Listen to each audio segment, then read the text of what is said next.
Hi friends, कैसे हो आप। गुड मॉर्निंग, वेलकम है मेरे न्यू ब्लॉग में।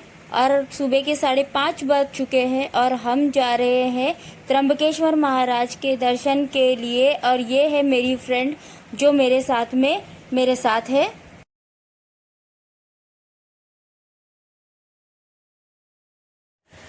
ये देखिए दोस्तों, 6:45 बज चुके हैं सुबह के और सूर्योदय का टाइम हो रहा है। अब हम कह सकते हैं कि हम सूरज देव से पहले उठे हैं। सुबह के 7:10 हो चुके हैं। अब यहाँ से क्योंकि हमें डायरेक्टली ट्रेन नासिक के लिए मिलना मुश्किल था, बहुत ज़्यादा रश हो जाती है और टिकट भी नहीं मिलती, तो इसलिए हमने कसारा ट्रेन पकड़ी थी और अब हम कसारा आ चुके हैं। फ्रेंड्स, हमने कसारा से एक प्राइवेट शेयरिंग कार ली थी जो बार्गेनिंग करके लेनी होती है, जिसने हमें डायरेक्टली मंदिर तक छोड़ा था।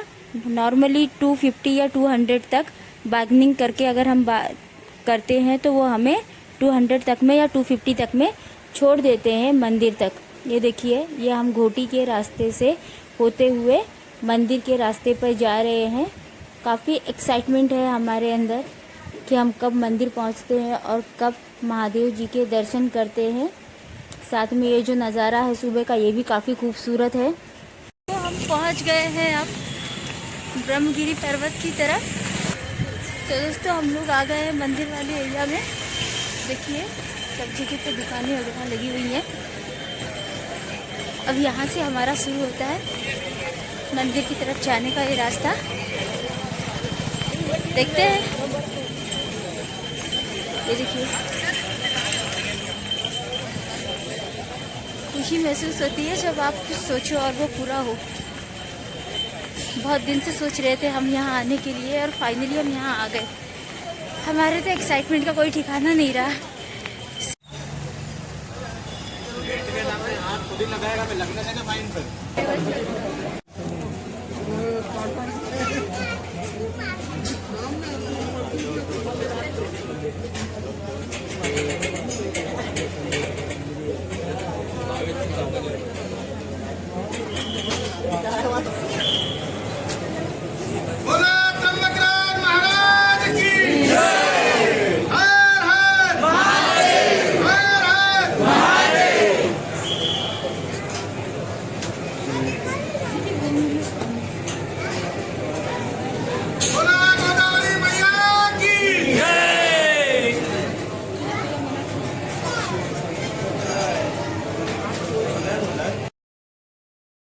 फ्रेंड्स, एक लंबी लाइन के बाद अब हम मंदिर के अंदर प्रवेश करने वाले हैं। दोस्तों, त्र्यंबकेश्वर महाराज का यह ज्योतिर्लिंग एकमात्र ऐसा ज्योतिर्लिंग है जो पृथ्वी के ऊपर न होकर पृथ्वी के अंदर की तरफ है और यही इसकी विशेषता है। कथा अनुसार कहा जाता है कि जब गौतम ऋषि तपस्या कर रहे थे तो उनके तेजस्व से कुछ मुनियों को ईर्ष्या हुई और उन्होंने उन पर गौ हत्या का पाप लगाया और कहा कि यदि आपको और आपके पितरों को इस श्राप से मुक्त होना है तो स्वर्गलोक से गंगा लाइए। गौतम ऋषि ने फिर 1 करोड़ शिवलिंग बनाए और फिर शिव जी की पूजा की। फिर शिव प्रकट हुए और उन्होंने वर मांगने के लिए कहा तो उन्होंने गंगा का वर मांगा। लेकिन माता गंगा ने भी शिव जी से ये प्रार्थना की कि वो यहाँ तभी रहेंगी जब शिव जी उनके साथ विराजमान हो। तभी शिव जी ने ज्योतिर्लिंग का रूप धारण किया और माता गंगा गौतमी के रूप में यहाँ प्रकट हुई और इस तरह गौतम ऋषि जी को श्राप से मुक्ति मिली और उनके पितरों को मोक्ष का दान मिला। और तभी से दोस्तों यहाँ पर पितृदान और काल सर्प दोष की पूजा हमेशा यहाँ चलती रहती है। तो बोलिए हर हर महादेव दोस्तों, और आप लोग भी आइए इस भव्य ज्योतिर्लिंग के दर्शन के लिए। बड़े सुकून मिलता है जब हम यहाँ के दर्शन करते हैं। ये देखिए, अब हम आगे जा रहे हैं दर्शन के लिए। काफ़ी भव्य नज़ारा है इस मंदिर का, एक अलग ही शान है त्र्यंबकेश्वर महाराज की। अब इसके आगे हमें कैमरा अलाउड नहीं था, फिर भी मैंने इतनी फ़ोटो खींची है या इतने वीडियोस बनाए हैं। इसके बाद अब हम यहाँ से दर्शन करके सीधे आगे की तरफ निकलेंगे। तो ये देखिए, हम मंदिर के बिल्कुल पास हैं और मेरा मोबाइल अब जमा होने वाला था। इसीलिए मैंने ऑफ करके रख दिया था। देखिए हम यहाँ से दर्शन करके बाहर की तरफ अब निकल जाएंगे।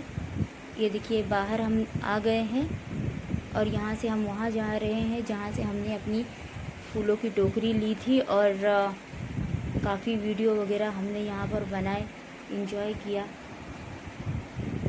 अच्छा लगा। एक बहुत ही खूबसूरत सफ़र है ये, मेरी ज़िंदगी का बहुत ही यादगार पल है कि मैं महादेव जी के दर्शन करके आई हूँ।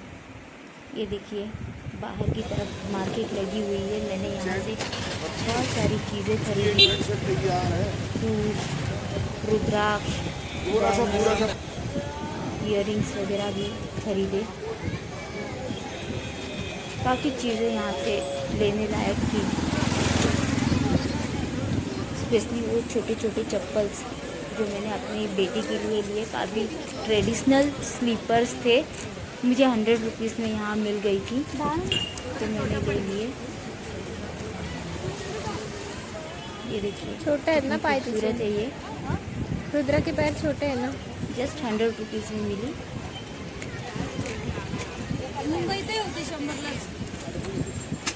ये देखिए जैसे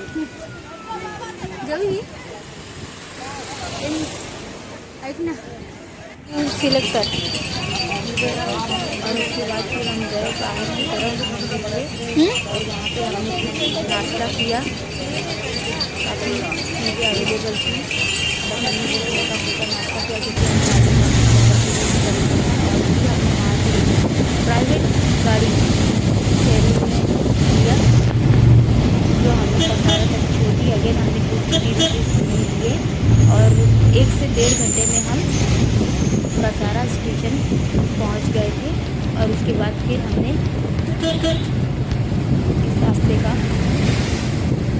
इस रास्ते को काफ़ी एंजॉय किया, बहुत मजाक मस्ती की, रील्स बनाए और फोटो दिखा ली। वैसे तो आप जानते ही हो कि कसारा घाट कितना खूबसूरत है। बस हम उसी कसारा घाट पे सफ़र कर रहे थे और इसके जस्ट बाजू में ही स्टेशन था, 2 से 3 मिनट के वॉकिंग डिस्टेंस पे, और हम टाइम पे अपने घर पहुँच गए। तो ये सफ़र हमारा बहुत ही खूबसूरत रहा। हम चाहते हैं कि आप भी आइए, महादेव जी के दर्शन करिए।